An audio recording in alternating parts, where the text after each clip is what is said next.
Dengan adanya undang-undang Omnibus Law yang begitu cepat pembuatannya, yang begitu cepat untuk dibentukkannya, itu.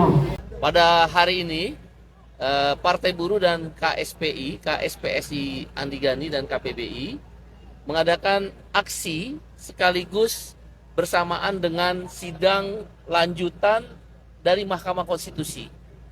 Partai Buruh, KSPI, KSPSI Andigani, KPBI, dan FSPMI, dan beberapa serikat buruh yang lain telah mengajukan gugatan judicial review untuk uji materil. Ya, uji materil. Hari ini adalah sidang saksi ahli. Mungkin minggu depan terakhir adalah sidang saksi fakta. Dan minggu depan saya akan hadir sebagai sidang saksi fakta terhadap uji materil Undang-Undang Cipta Kerja di Mahkamah Konstitusi. Ada 9 poin yang diujikan secara materil ke Mahkamah Konstitusi. Aksi pada hari ini serempak di beberapa daerah, dan kalau tidak didengar pasti dilakukan mogok nasional. Pak Said, itu mogok nasionalnya rencananya kapan, Pak? Kami mempersiapkan mogok nasional menunggu hasil keputusan sidang terakhir. Berarti minggu depan? Boleh dikatakan dalam bulan ini. Dalam bulan ini? Iya, karena kita kan harus menunggu jadwal daripada Mahkamah Konstitusi.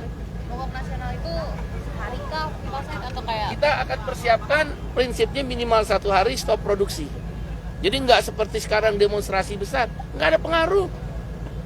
Kita demonstrasi juga dicegat. Kita demo berulang-ulang juga nggak didengar. Bahkan MK nggak berpihak.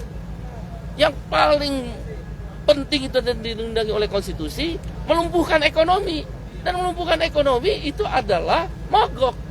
Dan itu dibenarkan oleh konstitusi.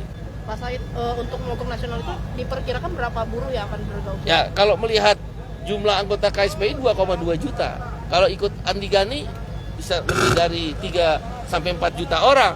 Tapi kan biasanya pabrik sebelah yang tidak berserikat ikut juga karena dia kan terancam. PHK di mana-mana. Industri baja itu pun nanti akan terjadi PHK. Berarti minimal 5 juta buruh ada lah ya? Lebih dari 5 juta buruh akan ikut terlibat dalam mogok nasional, tapi bentuknya stop produksi.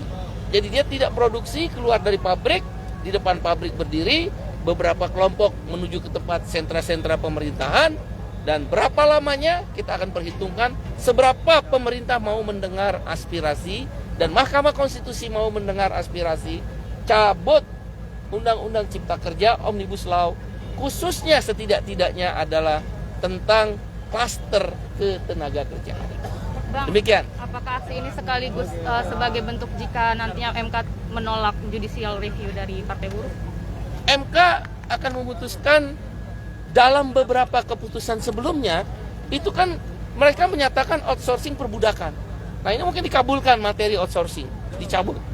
MK juga mengatakan bahwa di keputusan sebelumnya ya, kami punya itu rekodnya, bahwa upah itu harus mempunyai kelayakan buat buruh. Berarti tentang upah mungkin dikabulkan. Dan beberapa hal yang kita sudah jadikan sebagai pendalilan. Berarti optimistis gugatan Partai Dari Buruh? 9, setidak-tidaknya mudah-mudahan 4, yaitu upah, outsourcing, PHK, pesangon. Kalau ini 4 kita bisa dapat, setidak-tidaknya mengurangi tekanan penindasan terhadap kaum buruh. Berarti kalau 4 itu nggak diterima, Lawan mogoknya habis. baru terjadi? Lawan habis, iya. Lawan habis.